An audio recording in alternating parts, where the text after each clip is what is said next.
Chris Christie has a PR problem. There it is, using one of the state's new helicopters. And New Jersey Governor Chris Christie under fire today for using a state helicopter as he tries to leave behind what some have dubbed Coptergate. Riding in style is already coming back to haunt the fiscal conservative. And what a controversy it is, really. A Star-Ledger editorial called him Governor Whirlybird. Charlie Style wrote that the chopper should be renamed Hubris One. These are some of the dumb things that this governor does from time to time that can hurt his public image. He made an issue out of the campaign. During his campaign for governor, he was highly critical of the use of the state police helicopters. They are expensive to fly. The reason his schedule was tight was he was taking off early from the baseball game to come back to Princeton to meet with a group of Iowa Republican fundraisers who were trying to convince him to run for president. That's why his schedule was tight. The people of the state of New Jersey should not be required to pick up the tab so he can meet with Iowa donors. He's a governor who, as U.S. attorney, would rail against elected officials blurring the line. But this governor has selective memory and selective outrage. Facing cries of hypocrisy, the hard-charging, budget-cutting chief executive of New Jersey had to cut a check of his own, reimbursing the state $2,100 for using a government helicopter for private purposes. And think about this. He writes a check for $2,100 to pay for a helicopter ride.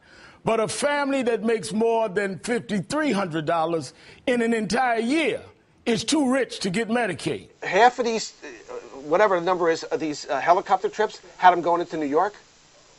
Oh, that's nice. You kill the tunnel, but, I don't have to worry about a tunnel. I can fly over the top of everybody. Some of those were borderline political appearances, I'm just right? saying, come on.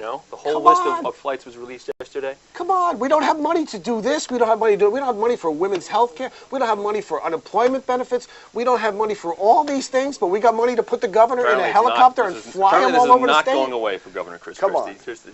It's a little hypocritical, don't you think? Definitely hypocritical. This was a very poor decision, a poor choice on his part, and he's paid it back, but I think that was only after the fact. Christie insisted that the flights were a justified taxpayer expense. That was before the New Jersey Star-Ledger weighed in with an editorial on the subject. Call it Sanctimonious One, the taxpayer-funded helicopter which Governor Chris Christie didn't hesitate to use at our expense for a joyride or several. While everyone else, by the governor's decree, must tighten belts and do without things like health care for women and tax rebates for seniors, for example, Christie thought it was okay for taxpayers to cough up a grand or two so he could take the flying limousine to a battlefield. Now we know why, to a ball field. Now we know why he can't imagine what it's like to walk a mile in the shoes of regular New Jerseyans. He doesn't even walk 100 yards in his own.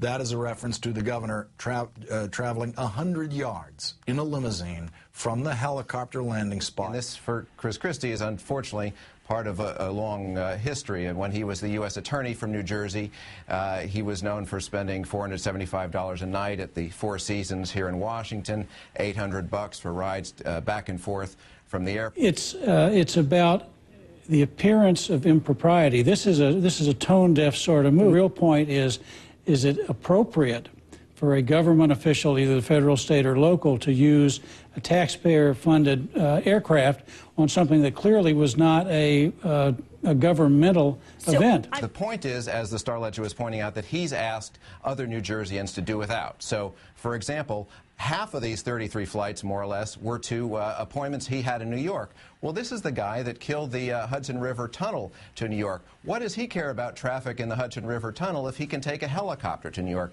The thing is that there are current rules, and he knows what those rules are, and then when he gets caught, he redefines the rule.